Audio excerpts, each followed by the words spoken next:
The silence of the mansion is shattered by a desperate scream. "Ma'am, don't drink that!" A brave maid stops the matriarch from drinking the tainted tea, exposing a cruel scheme hidden behind kind gestures. Her warning turns a trivial moment into a devastating revelation that changes the family's fate. If this story interested you, don't forget to subscribe to our channel and tell us what city you're watching from. Continuing, the Cavendish mansion always had something imposing about it, one of those buildings that make anyone stop on the pavement to admire. Located in the Kensington neighbourhood of London, the three-storey house seemed to have been lifted from the pages of an architectural magazine, with its impeccable gardens, wrought-iron gate, and a facade that blended the classic with the modern. Inside, however, the silence that inhabited those spacious rooms was different from the peaceful quiet of a happy home. It was a heavy silence, full of unspoken words, averted gazes, and doors that closed with excessive care. Jane knew every corner of that house. She had been working there for 15 years, since she was 22, when she arrived from the Yorkshire countryside with a suitcase of worn-out clothes and a heart full of hope. Mrs. Beatrice, the family matriarch, had welcomed her with a gentle smile and offered her not just a job, but a place to feel safe. Over time, Jane learned that this lady with greying hair and honey-coloured eyes was more than an employer. She was a woman of substance, who raised her son alone after her husband, the businessman Anthony Cavendish, began to travel constantly for business. Mrs. Beatrice never complained, never raised her voice, but her presence filled the house with a quiet, loving authority. In recent months, however, something had changed. Jane noticed it first in the small details. Mrs. Beatrice, always so active, began to spend more time sitting in the library armchair, gazing at the garden without really seeing anything. Her hands, once steady when holding her morning coffee cup, now trembled slightly. The skin on her face, always well cared for, took on a pale, almost yellowish hue, and her eyes, those eyes that used to sparkle with intelligence and vivacity, seemed dull, distant. At first, Jane thought it was just the weight of age. Mrs. Beatrice was 73, after all, but something deep in her intuition told her it was more than that. The change was too rapid, too drastic. In a matter of weeks, the lady went from an independent woman to someone who could barely climb the stairs without support. It was when Marcella arrived that everything began to make a twisted sort of sense, like pieces of a puzzle that didn't quite fit. Marcella was the wife of Edward, Mrs. Beatrice's only son. They had married 3 years ago in a lavish ceremony at the Biltmore Hotel in Miami, complete with an imported gown and a seemingly endless guest list. Edward worked in import-export, a business he had inherited from his father that kept him constantly traveling between London, New York, and Hong Kong. He was a dedicated, serious man who fully trusted his wife to look after his mother while he was away. Marcella was 35, tall, blonde, with the kind of beauty that seemed straight out of a perfume advertisement, always impeccably dressed, with manicured nails, coiffed hair, and a smile that showed teeth that were a little too white. From the beginning, Jane felt a strangeness about her. It was nothing she could put into words, just an unsettling feeling that crept up her spine every time Marcella entered the kitchen with that calculated walk, as if she were always on a stage. In the beginning, Marcella barely spoke to Mrs. Beatrice. She treated her mother-in-law with a cold politeness, the kind of courtesy that fulfills a protocol but carries no affection. When Edward was home, she smiled more, touched her mother-in-law's shoulder gently, asked if she needed anything. But when he travelled, the smile vanished. Marcella would go up to her room and spend hours on the phone, the door locked, her voice muffled. Jane would hear fragments of conversations as she passed through the hallway, loose words like money, inheritance, tired, old woman. Everything changed exactly 6 weeks ago.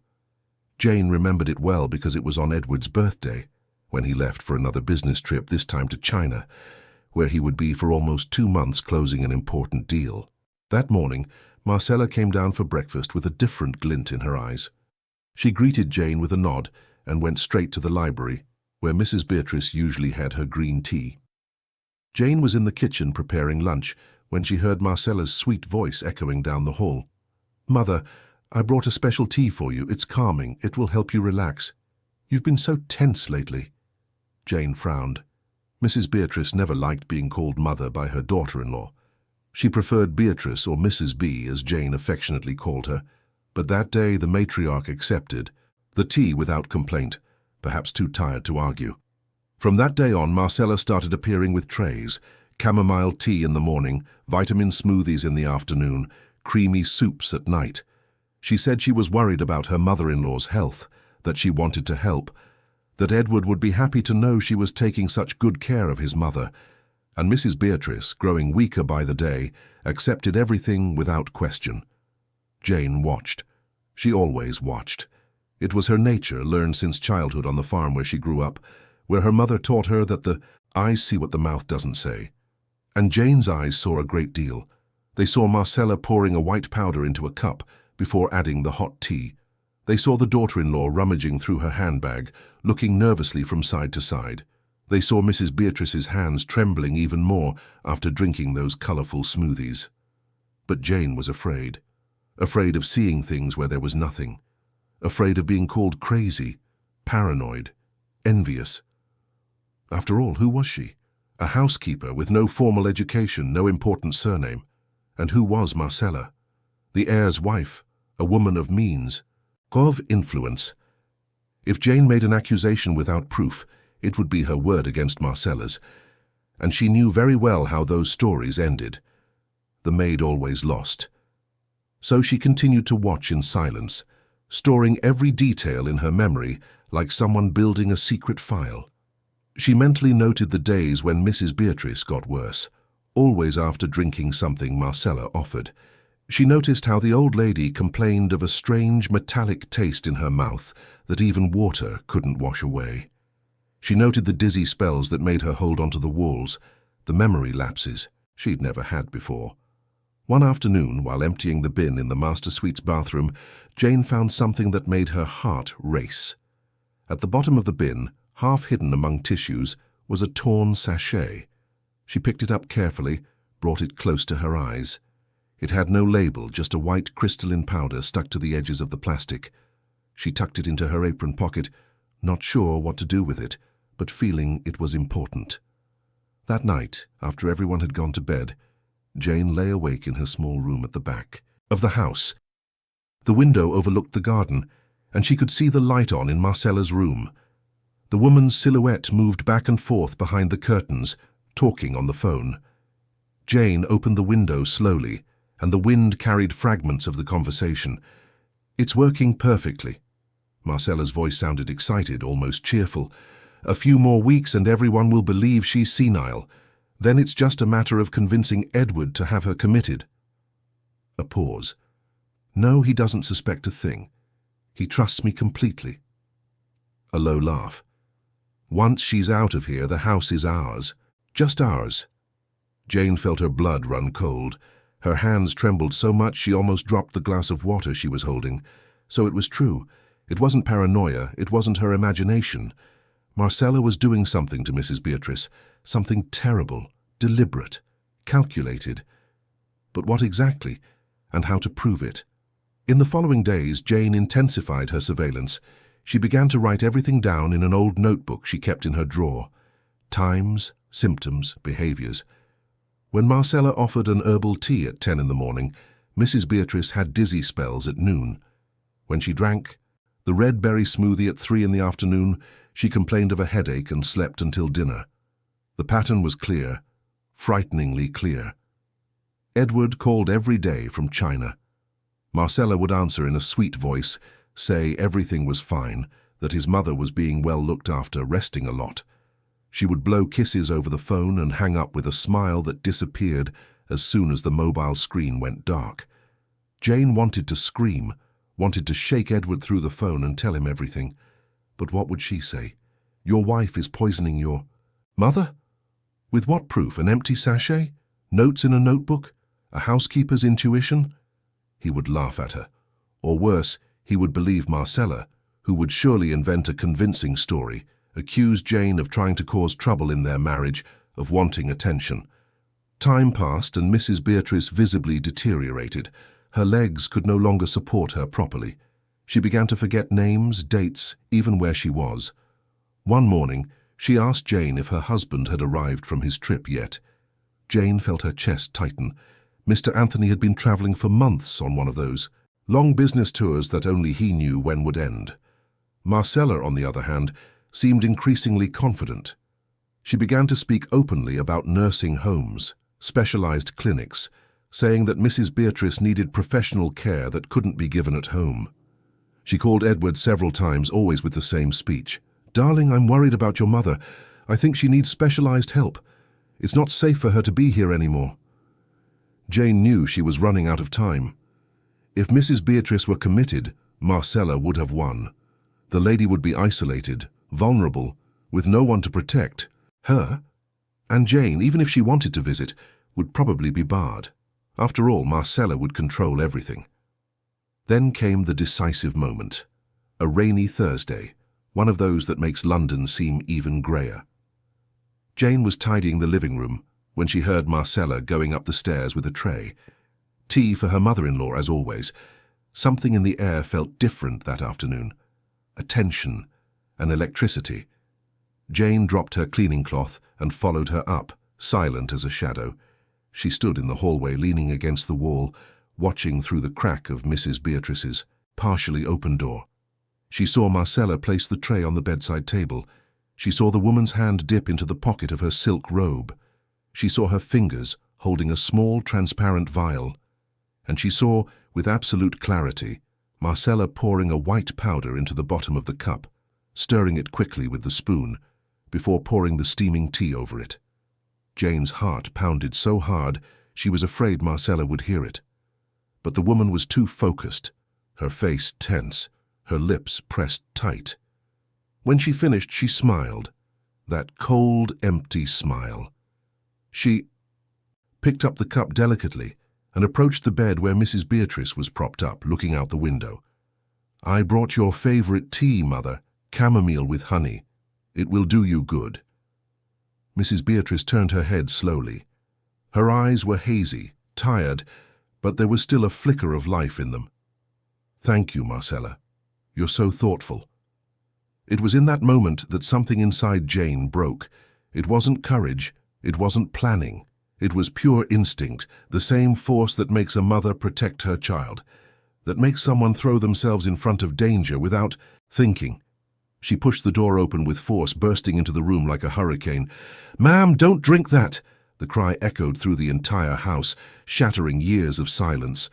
Marcella spun around, startled, her eyes wide. Mrs. Beatrice, with the cup already near her lips, froze mid-air, confused. Jane crossed the room in 3 long strides, took the cup from the lady's trembling hands, and placed it far away on the chest of drawers. "What do you think you're doing?" Marcella's voice came out low, dangerous, vibrating with barely contained rage. "Have you gone mad, Jane?" But Jane didn't back down. Her eyes, always so downcast, always so obedient, now stared at Marcella with a determination that surprised even herself. "I know what you're doing. I saw everything. The powder you put in her drinks, the sachets you hide, the phone conversations, everything." The silence that followed was absolute. Mrs. Beatrice looked from one to the other, trying to understand. Marcella turned pale, then red, her hands clenching into fists. "You have no proof. You're delusional. I always knew you were troubled, envious." Jane felt her legs go weak, but she didn't give up. "I do have proof. I have the sachets I found in the bin. I have notes of every day Mrs. Beatrice got worse after drinking something you offered, and I have the certainty of what I just saw." Just then, the front door slammed downstairs, firm footsteps climbing the stairs. A deep, tired, familiar voice. "Mother? Marcella? I'm home." Edward had come back early from China. And in that moment, Jane knew everything was about to change. Edward took the stairs 2 at a time, his suitcase still in hand, his face marked by the exhaustion of a nearly 20-hour flight. He had managed to close the deal earlier than expected and decided to come home as a surprise. He wanted to see his mother, hug Marcella, sleep in his own bed. But when he reached the first floor and saw the scene in his mother's bedroom, all his exhaustion vanished, replaced by immediate confusion. The three women were frozen in strange positions. Jane standing by the bed, her hands still outstretched, as if she had just grabbed something. Marcella, a few steps behind, her face tense and red. And Mrs. Beatrice propped against the pillows, her eyes wide, trying to process what was happening. "What's going on here?" Edward entered the room, his eyes darting from one to another, waiting for an explanation that made sense. Marcella was the first to react. In seconds her face transformed. The anger gave way to an expression of shock and hurt. Her eyes filled with tears. Her voice came out trembling, fragile. "Edward, thank God you're here. I don't know what to do with Jane anymore. She's completely out of control, making absurd accusations, frightening your mother." Edward looked at Jane, who remained motionless, her chest rising and falling rapidly, her face pale but determined. "Jane? What's happening?" Jane swallowed hard. She had never been good with words, always preferring silence, quiet work. But now she had to speak, and speak clearly, even if her voice trembled. "Mr. Edward, I had to do something. Your mother is being poisoned, and it's Mrs. Marcella who's doing it." The silence that fell over the room was as heavy as lead. Edward blinked several times, as if he hadn't understood correctly. Marcella let out a sigh that was half laugh, half sob. "Are you hearing this, darling? She's gone completely mad." "I haven't gone mad." Jane took a step forward, her hands shaking but her voice growing firmer. "I saw everything. I saw you putting a white powder in Mrs. Beatrice's drinks. I saw the sachets hidden in the bin. I heard the phone conversations where you said it was working, that soon Mrs. B would be committed, and the house would be all yours."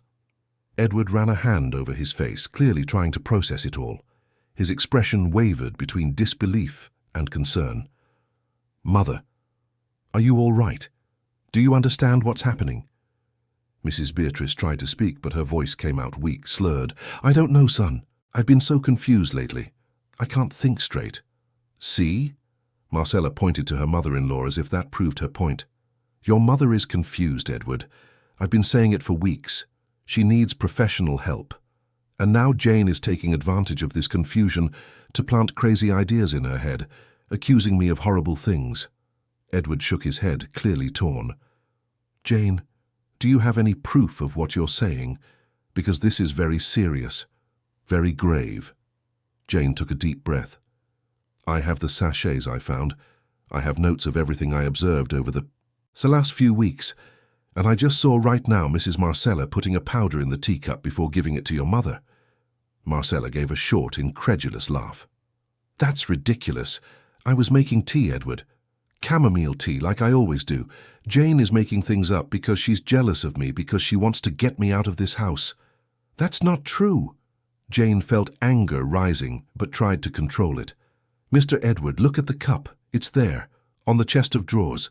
Look at the bottom, there's a white residue." All eyes turned to the white porcelain cup with gold details.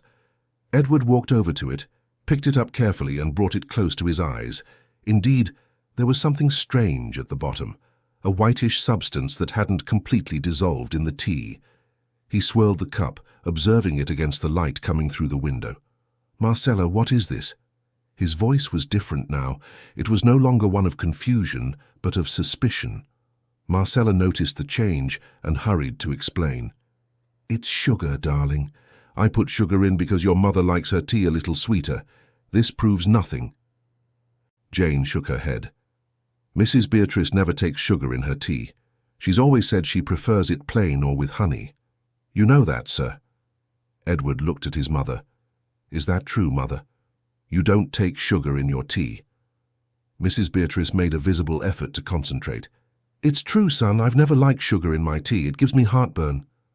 Marcella began to lose her composure. Her shoulders tensed, her breathing quickened. "She's confused, Edward. You saw it yourself. She's not well. You can't trust what she says." Edward placed the cup back on the chest of drawers with a careful movement. His expression was closed, his jaw tight. "Marcella, where is your handbag?" "What? Why do you want my handbag?" "I just want to see it." Edward held out his hand, his voice firm. "Please." Marcella took a step back, her eyes darting from Edward to Jane like a cornered animal. "This is humiliating. You're going to believe this housekeeper over me? Your own wife?" I'm not believing anyone yet. Edward took a step forward. I just want to see your handbag. If you have nothing to hide, why are you resisting? Because it's an invasion of my privacy. Marcella crossed her arms, protecting the leather bag that hung from her shoulder. I won't allow it. But Edward was no longer asking. He simply moved forward and, with a swift motion, pulled the bag from her shoulder. Marcella tried to hold on. There was a brief tug of war, but he was stronger. The bag opened in the struggle and a few items fell to the floor. Lipstick, a wallet, tissues, and a small transparent glass vial that rolled to Jane's feet. Everyone stared at the vial. Jane bent down and picked it up, her hands trembling. Inside were remnants of a white crystalline powder, identical to what she had seen in the sachet from the bin. She held up the vial so Edward could see. Edward's face went white. Marcella, what is this? Nothing. Marcella tried to snatch the vial from Jane's hand, but Edward stepped between them. It's just a vitamin supplement. For me, you're making a mountain out of a molehill. Lies! Jane's voice came out strong, clear, filled with all the indignation she had bottled up for weeks. I saw you put this in Mrs. Beatrice's tea, just now before Mr. Edward arrived. I saw it with my own eyes. Edward held the vial up to the light, examining it. Then he looked at Marcella with an expression she had never seen before. A mixture of disappointment, anger, and something worse, disillusionment. Marcella, I'm going to ask you one last time. What is this, and why were you putting it in my mother's tea? Marcella realized there was no way out. Her hands began to shake. Her face became blotchy red, her eyes filled with tears that now seemed real. She collapsed into the chair by the window, her body slumped, her shoulders shaking. When she finally spoke, her voice came out broken, desperate. I just wanted her to be gone, that's all. It wasn't meant to cause real harm. I just wanted her to be confused enough for you to agree to have her committed. I can't stand sharing this house with her anymore, Edward. I can't stand the looks, the comments, the feeling that I'll never be good enough. I wanted it to be just us. Just us. The silence that followed was devastating. Edward looked at his wife as if he were seeing a stranger. You poisoned my mother, that's what you did. You poisoned a 73-year-old woman because you wanted her out of your house. It wasn't poison. Marcella lifted her face, tears streaming down. It was just to make her dizzy, confused, nothing serious. I researched it online. I knew the exact dose. It wasn't going to kill anyone. But it could have. Edward was shaking with rage now, his voice rising. You're not a doctor. You have no idea what could have happened. My mother is 73. She has a fragile heart, high blood pressure. Anything could have gone wrong. Mrs. Beatrice, who had been silent until then, began to cry softly. Edward went to her, knelt by the bed, and held his mother's trembling hands. I'm sorry, Mother. I'm sorry I didn't see it. I'm sorry I trusted the wrong person. Jane, still standing in the middle of the room, felt tears run down her own face. They weren't tears of relief, but of a deep sadness for everything that family was going through at that moment. Edward turned to her, his eyes red. Thank you, Jane. If it weren't for you, I would have never found out. You saved my mother. Marcella stood up abruptly, from the chair, still trying. Edward, please, we can talk about this. We can work it out. It was a mistake, I know, but I love you. I did it because I love you, and I wanted us to have a life of our own. No. Edward shook his head, his voice firm despite the tears. Love doesn't do this. Love doesn't poison, doesn't manipulate, doesn't lie. You need to leave this house, now. Marcella tried to approach, but Edward held up a hand. No. I'm calling my lawyer. I'm calling the police. And you will answer for everything you've done. It was then that Marcella changed completely. The mask of remorse fell away, replaced by a cold, calculated fury. You'll regret this, Edward. I have rights. I'm your wife. I'm entitled to half of everything. Edward gave a bitter laugh. You can have half the assets, but you will answer for this criminally, and you will never come near my mother again. In the minutes that followed, Edward made the necessary calls. First to the family lawyer, then to the police, explaining the situation. Marcella sat in the chair, her face a stone mask, her eyes fixed on the wall. She didn't try to run, didn't try to defend herself further. She just waited. When the police arrived 2 hours later, Edward handed over the vial, the teacup with the residue, and reported everything he had witnessed. The officers listened to Jane, who told her version in detail, showing the notes she had made, the sachets she had kept. Marcella was taken in for questioning, but not before casting one last look of hatred at Jane. After everyone left, the house fell silent again, but it was a different silence, no longer heavy and oppressive, but tired, wounded, like a body after a battle. Edward sat on the edge of his mother's bed. Mrs. Beatrice was more lucid now, as if the revelation of the truth had brought a part of her mind back. She held her son's hand. "It's not your fault, Edward. You trusted her. That's not a mistake, it's human. But I should have seen the signs." Edward squeezed her hand. "I should have paid more attention. I was so focused on work that I left you both alone with her." Jane approached timidly. "Excuse me, Mr. Edward. I'll prepare some tea for Mrs. Beatrice, real tea with nothing but water and herbs." Edward looked at her and smiled, a small but genuine smile. "Thank you, Jane, for everything. I mean it. You've been more of a family to my mother than my own wife." Jane lowered her head, not knowing what to say, and left the room. She walked down the stairs slowly, her legs weak, her heart still racing. In the kitchen, she put water on to boil and stood looking out the window at the garden, where the rain had stopped and a ray of sunshine was beginning to break through the clouds. She had done the right thing. She knew that now. Despite all the fear, all the insecurity, she had found courage when it mattered most. And Mrs. Beatrice was safe, at least for now. Because Jane knew the story wasn't over yet. There were still unanswered questions, consequences to face, and an uncertain future ahead. But in that moment, as she prepared the tea with careful hands, she allowed herself to feel a little peace. Upstairs, Edward was talking quietly with his mother, making plans for the medical tests that would be needed to check what damage the substance had caused, and they both knew they would need strength for what was to come. Night fell over London, bringing with it a damp chill typical of June. In the Cavendish mansion, the lights came on one by one, as always, but something fundamental had changed. The truth had come to light, painful and necessary, like a wound that must be opened to heal.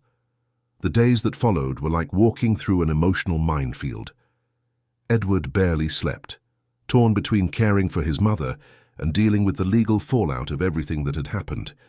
Marcella was charged with attempted grievous bodily harm and abuse, awaiting trial on bail under the condition that she stay away from Mrs. Beatrice and the Cavendish residence. Lawyers worked frantically on both sides, one preparing the prosecution, the other the defense. Mrs. Beatrice underwent a battery of tests at King Edward VII's hospital. Edward hired the best doctors, specialists in toxicology, neurology, and cardiology. He wanted to understand exactly what had been done to his mother and what the long-term consequences would be. Jane accompanied him to every appointment, holding the old lady's hand when the doctors asked difficult questions, when the needles pierced fragile veins for another blood sample. It was Dr. Henry Sampson, a renowned toxicologist with nearly 40 years of experience, who finally brought the answers. On a Tuesday afternoon, he called Edward and Jane into his office, a sober place with walls lined with diplomas and shelves full of medical books. Mrs. Beatrice had stayed to rest in her hospital room, monitored by nurses. "Please sit down." Dr. Sampson gestured to the leather chairs in front of his desk. His expression was serious but not alarming. "I have the complete results of the tests." Edward leaned forward, his hands clasped, the knuckles white with tension. "Go ahead, doctor. I need to know everything." The doctor opened a thick folder filled with papers with charts, tables, and medical terms that looked like code. "We've identified the substance that was being administered to your mother. It's a restricted-use anxiolytic compound, which would normally only be prescribed under strict medical supervision and in very controlled doses. The amount we detected in her system was being administered irregularly and in varying concentrations, which explains the fluctuating symptoms." Jane swallowed hard. "And the damage, doctor? Will she recover?" Dr. Sampson took off his glasses and cleaned them slowly, as if buying time to organize his words. Fortunately, you stopped the administration before there was any permanent neurological damage. The mental confusion, the dizziness, the muscle weakness, all of these are reversible effects of the substance. With the discontinuation of use and a detoxification protocol we've already started, Mrs. Beatrice should gradually regain her cognitive functions. Edward let out a breath he didn't know he was holding. So, she's going to be okay? Yes. The doctor smiled for the first time. It will take a few weeks, perhaps months, for a full recovery, but the prognosis is excellent. Your mother is a strong woman, stronger than you can imagine. When they returned to the room, Mrs. Beatrice was awake, looking out the window at the city stretching out below. Hearing their footsteps, she turned, and her face lit up with a weak but genuine smile. So, am I going to live? Edward went to her, kissed her forehead. You're going to do more than live, Mother. You're going to make a full recovery. The doctor guaranteed it. Mrs. Beatrice closed her eyes, and 2 tears rolled down. Thank God and thank you, Jane. She held out her hand, and Jane took it, squeezing gently. You saved me. I will never forget this. Jane felt a lump in her throat.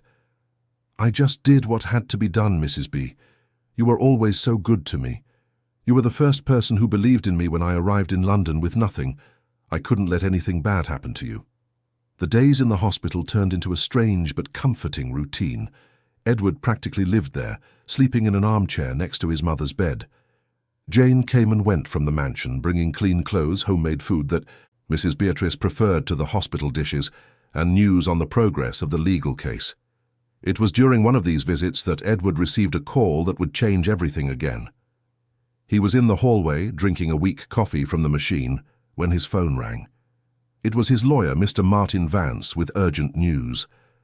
Edward, you need to know something. The lawyer's voice was tense. Marcella's defense is trying a new strategy. They're claiming she acted under emotional duress, that you constantly pressured her, that Mrs. Beatrice treated her poorly. They're building a victim narrative. Edward felt his anger boil. That's a lie. My mother always treated Marcella with respect, and I never pressured anyone. I know that. But they're going to try to prove otherwise. And there's more. They're trying to discredit Jane, saying she has personal motives for inventing the whole story, that she's a resentful housekeeper who wanted attention. Edward slammed his fist against the wall, spilling his coffee. That's absurd. Jane is the most honest person I know. I completely agree, but we need to be prepared. There may be a hearing soon, and both you and Jane will have to testify. I need you to be ready. When Edward returned to the room and told his mother and Jane about the conversation, the mood grew heavy again. Jane turned pale. They're going to make me speak in front of a judge? In front of everyone? It will be necessary, Jane. Edward took her hand. But you won't be alone. I'll be there. My mother will be there. And the truth is, on our side. The following weeks were of intense preparation. The lawyer rehearsed with Jane all the questions that could be asked, helped her organize her thoughts to speak, clearly without letting nervousness take over. Mrs. Beatrice, though still recovering, insisted on attending the trial. I want to look her in the eye, she said with a firmness she hadn't shown in months. I want her to see that she couldn't destroy me. Finally, the day of the hearing arrived. The Old Bailey was packed with reporters waiting outside, cameras at the ready. The case had gained media attention. After all, it involved a wealthy family, poison, betrayal. It was the kind of story that sold newspapers. Edward entered through the underground car park with Mrs. Beatrice in a wheelchair, still too weak to stand for long periods, and Jane beside them wearing a simple but dignified suit that Mrs. Beatrice had insisted on buying for her. You are going to speak the truth, the matriarch had said, and you will do it with your head held high like the heroine you are. The courtroom was intimidating, high walls, dark wood, the royal coat of arms displayed behind the judge's bench. Marcella was already there, sitting next to her lawyers, wearing a light-coloured suit, her hair in an elegant bun, her posture erect. When Edward entered, she looked at him with an expression that tried to be one of remorse, but which he read as calculation. The judge, Judge Robert Fitzgerald, a man in his 60s with a reputation for rigor and justice, began the proceedings. He first heard the prosecution, which presented all the evidence. The vial found in Marcella's handbag, Mrs. Beatrice's toxicology reports, the doctor's testimony confirming the substance and its effects. Then it was the defense's turn. Marcella's lawyer, an eloquent man in an expensive suit, painted a different picture. He spoke of a young woman who married an older man, who found herself trapped in a house with a controlling mother-in-law and an absent husband. He said Marcella had acted wrongly, yes, but under extreme psychological pressure, that she never intended to cause serious harm. When it was Jane's turn to testify, she felt her legs tremble as she walked to the stand. She swore to tell the truth with her hand on the Bible, her voice barely audible, but when she began to speak, something changed. The words started to flow, clear and firm. She told everything she had seen, everything she had heard, every detail she had observed in the weeks leading up to the discovery. Marcella's lawyer tried to discredit her. "You have no medical training, correct? How can you be sure of what you saw?" Jane looked directly at him. "I don't need to be a doctor to know when someone is putting a white powder in a cup before giving it to an elderly person.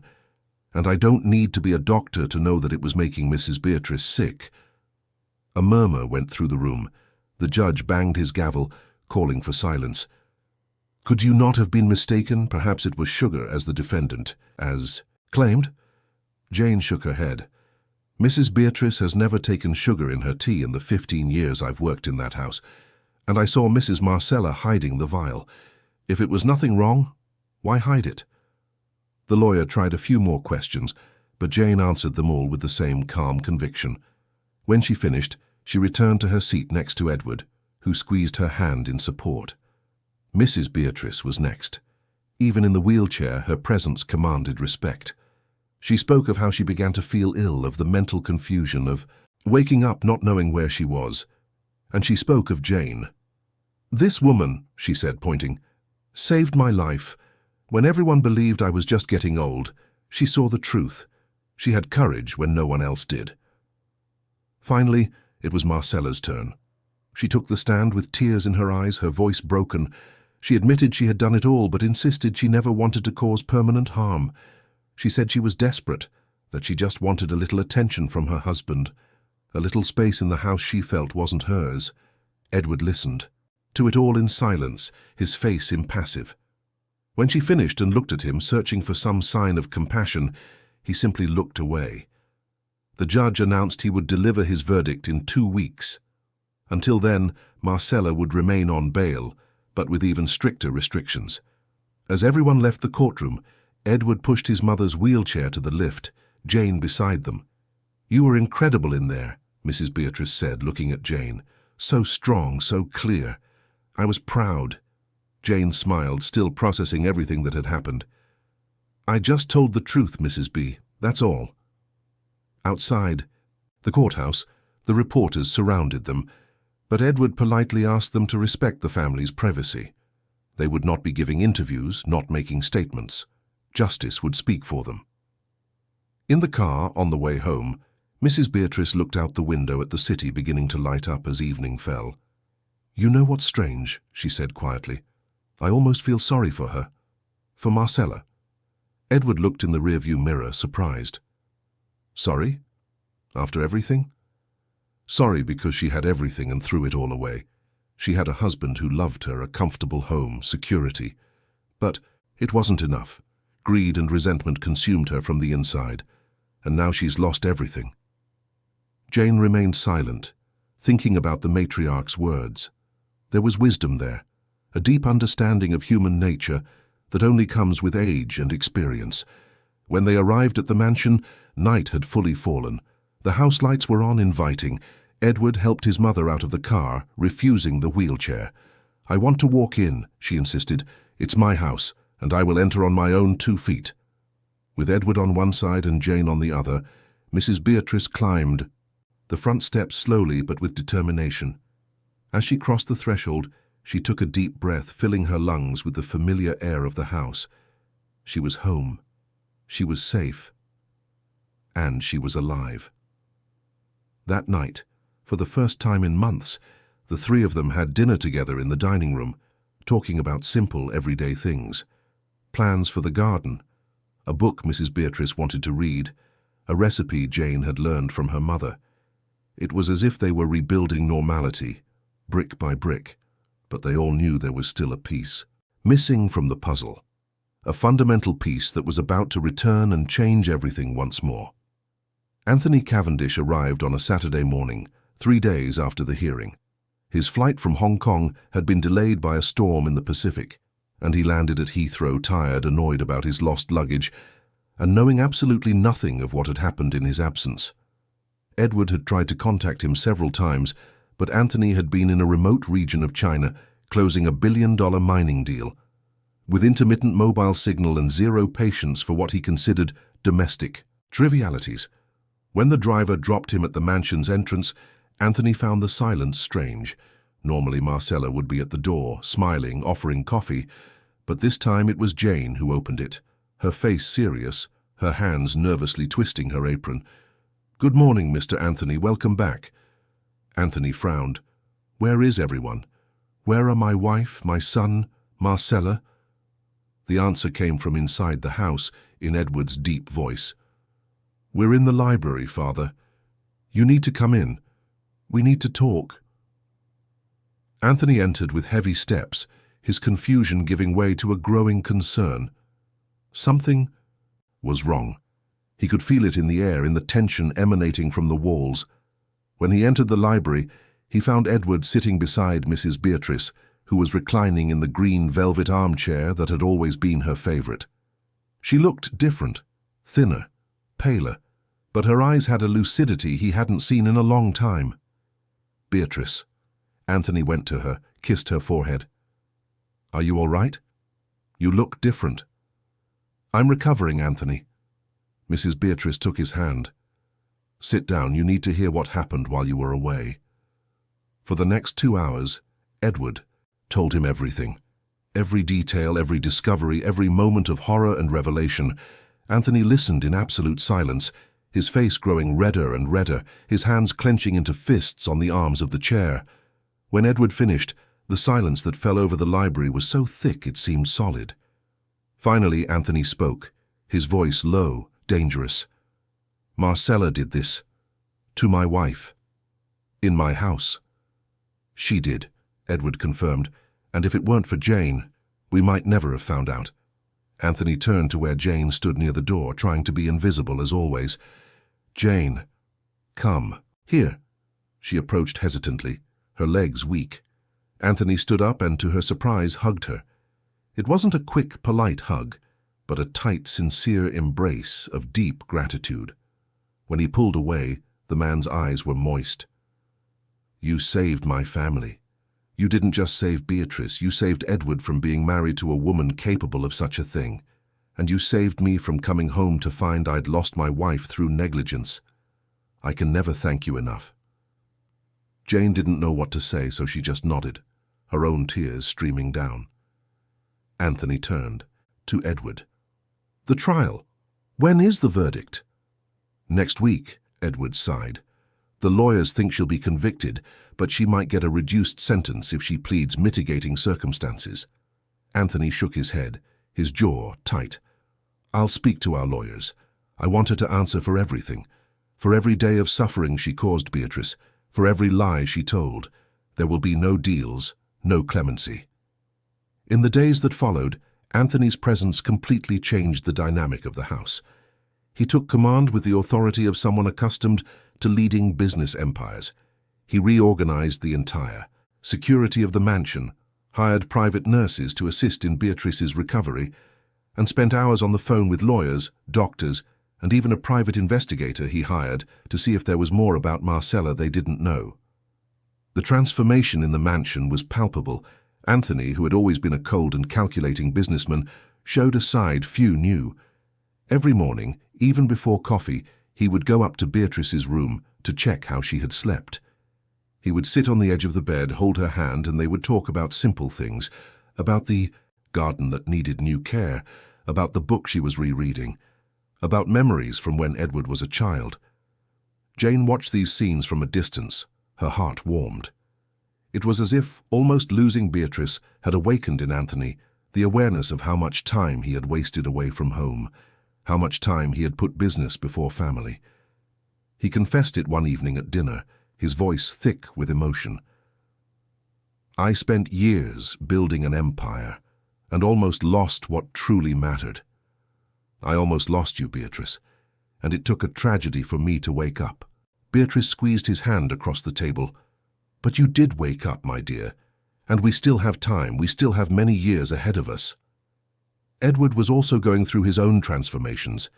Therapy sessions helped him process not only Marcella's betrayal, but also deeper issues of trust, of how he had been so blind to the signs.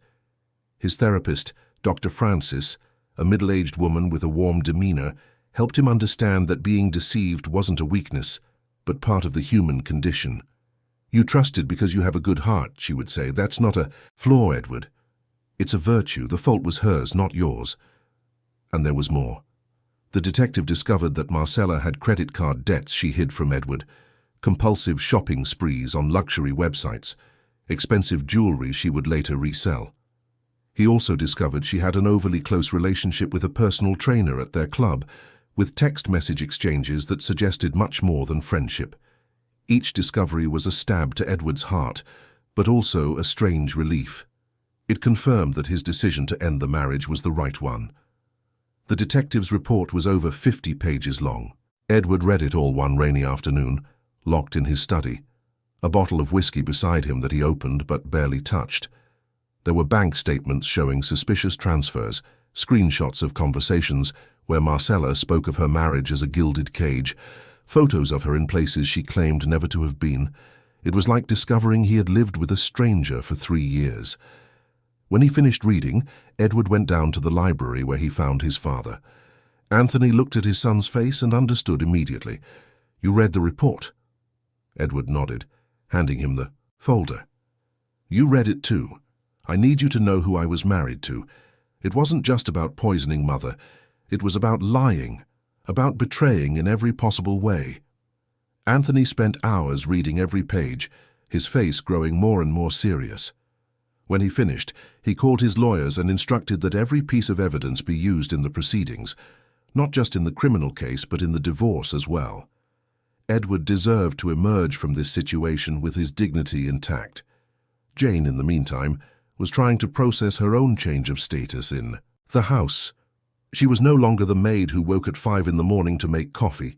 She now had staff under her supervision, a schedule of appointments, meetings with suppliers. Anthony was personally training her to manage not just the house, but also some aspects of the family's properties. "You have an eye for detail that few people possess," he would say, "and more importantly, you have integrity. That can't be bought, can't be taught.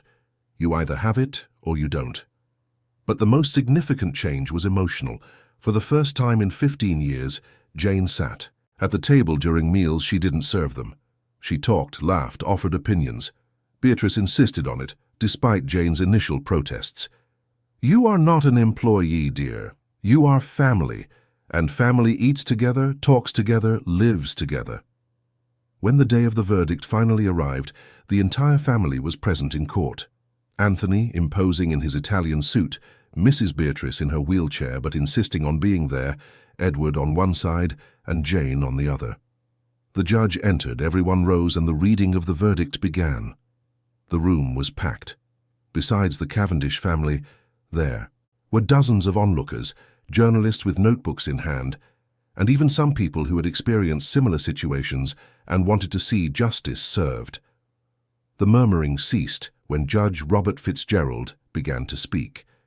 He read the verdict in a firm, unhurried voice, each word heavy with meaning. He explained that he had considered all the evidence, all the testimonies, from both the prosecution and the defense.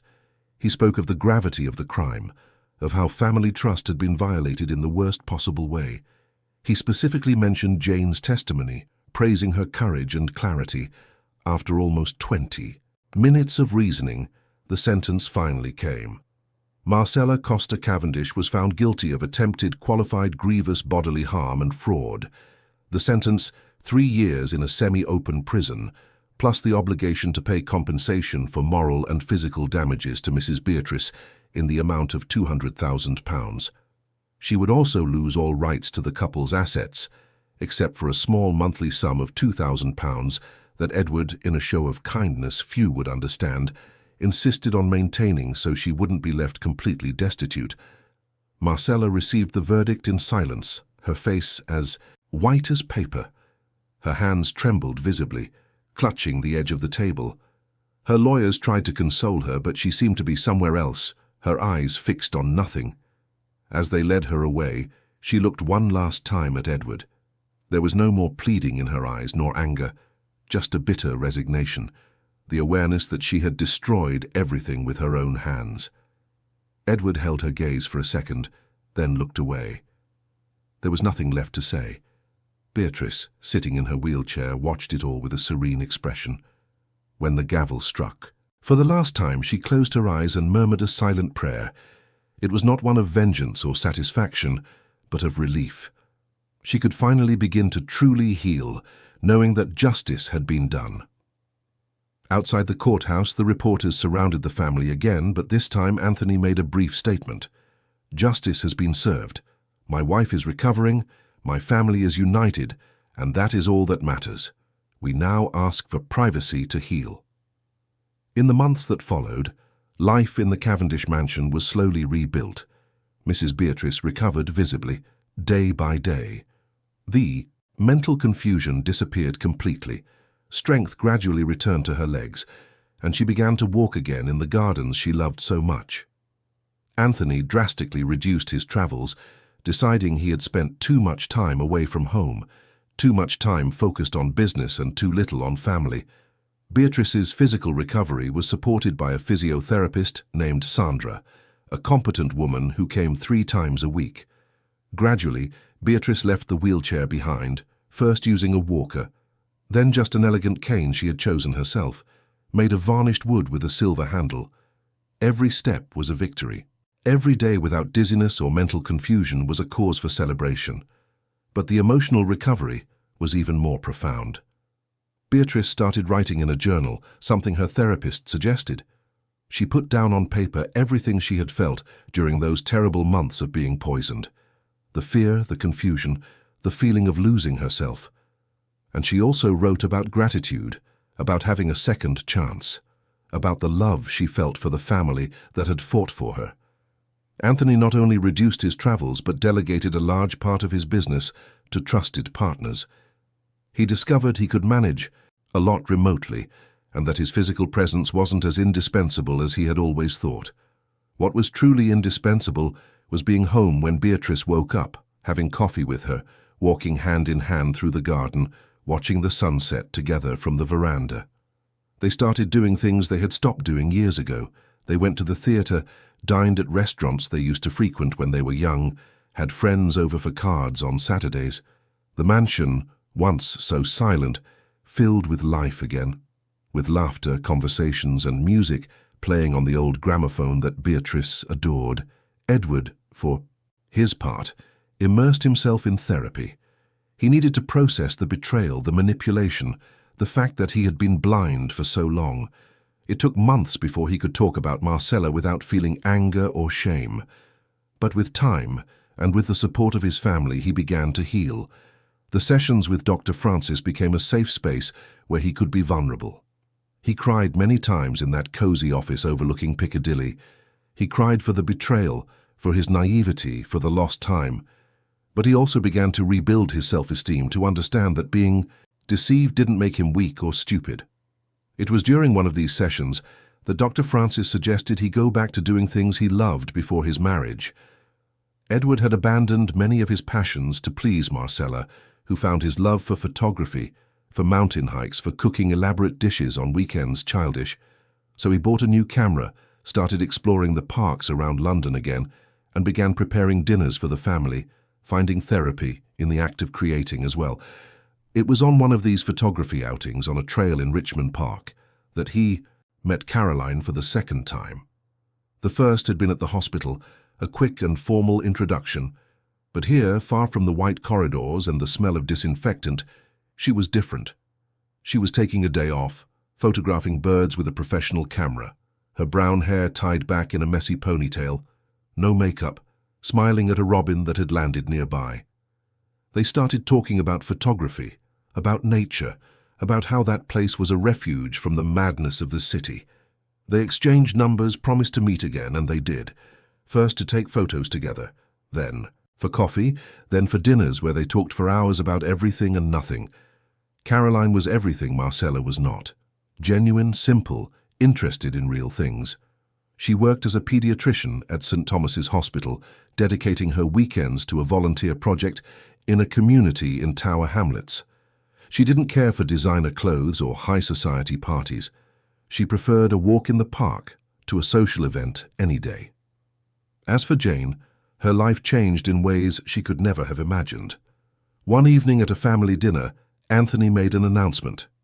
"Jane, you are no longer an employee in this house. As of today, you are part of the Cavendish family.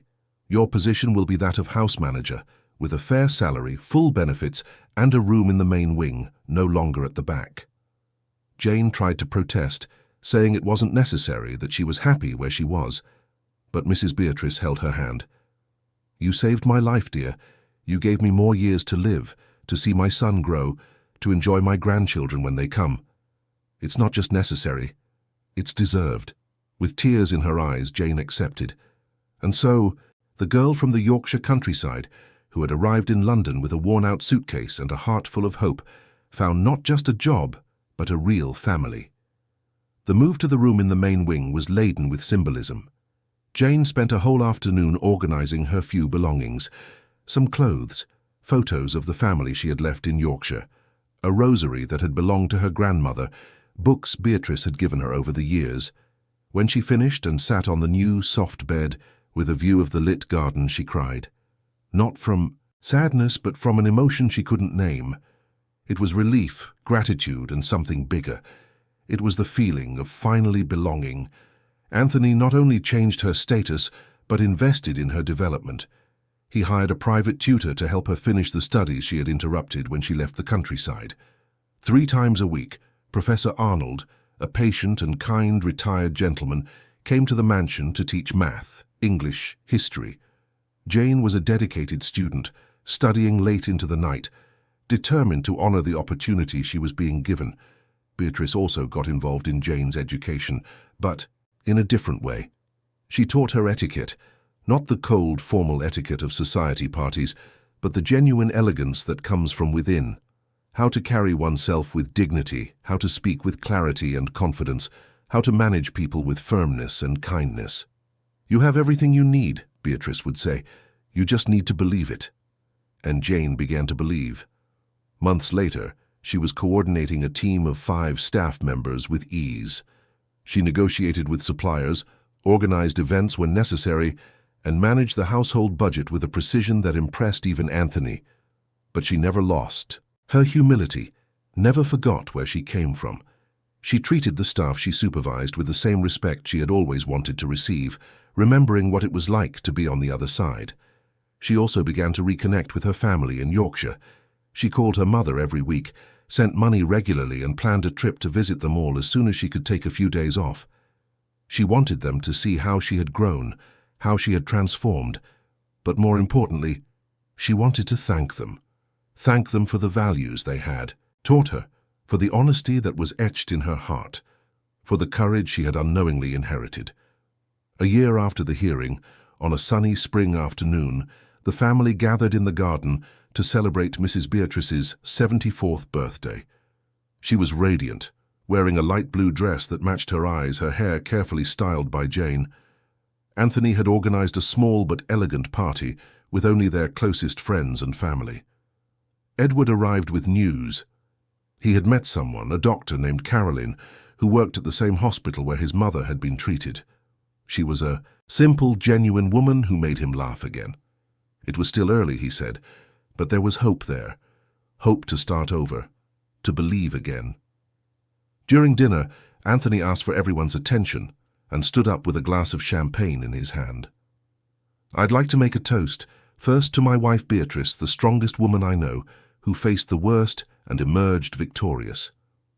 Everyone raised their glasses, and Beatrice smiled, her cheeks flushing.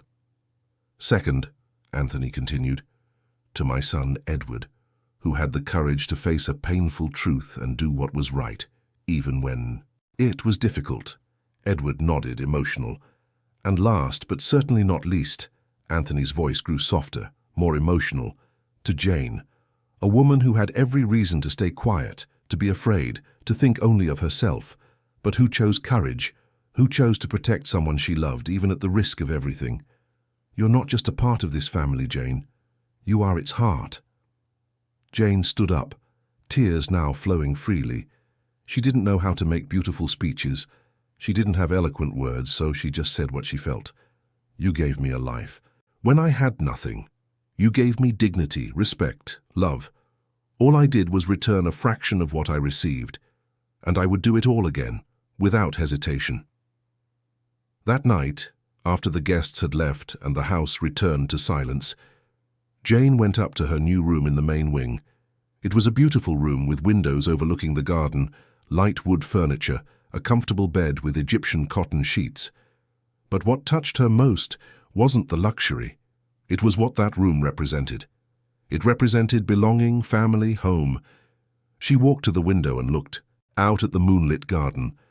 Below, she could see Anthony and Beatrice walking hand in hand along the stone paths, talking softly, laughing at something only they knew.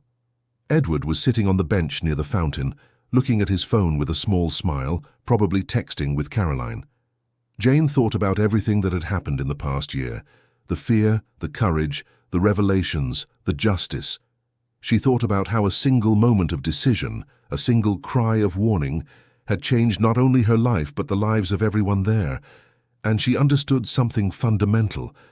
Sometimes the most important thing we can do is simply speak the truth, even when our voice trembles, even when fear grips us, even when it seems impossible, because the truth, however painful, is always the path to healing. The Cavendish mansion was no longer a place of heavy silences and hidden secrets. It was a true home now, where voices could be raised, where fears could be named, where love was stronger than any lie. And Jane, the girl from the countryside who became the heroine of an entire family, finally understood what she had always been looking for. It wasn't wealth. It wasn't status. It was belonging. It was being seen. It was mattering. And she mattered. She mattered a great deal. That night, for the first time in a long time, Jane slept deeply, without nightmares, without worries. She dreamed of sunflower fields in the Yorkshire countryside, of her mother's voice singing old folk songs, of a future full of possibilities she finally allowed herself to imagine. And when the sun rose over London the next day, bringing with it a new dawn, the Cavendish mansion awoke transformed. Not by the furniture, not by the architecture, but by the people who inhabited it. Imperfect, wounded people, but united by something stronger than blood. United by gratitude, by a second chance, and by the certainty that as long as there was courage to speak the truth, there would always be hope to begin again. End of story. Dear listeners, we hope the story of Jane, Mrs. Beatrice, and the Cavendish family has deeply touched your heart. If you were moved by the courage of a simple woman who had the strength to face the impossible to save someone she loved, please leave a like, subscribe to the channel, and tell us in the comments what marked you most in this journey of truth, justice, and redemption.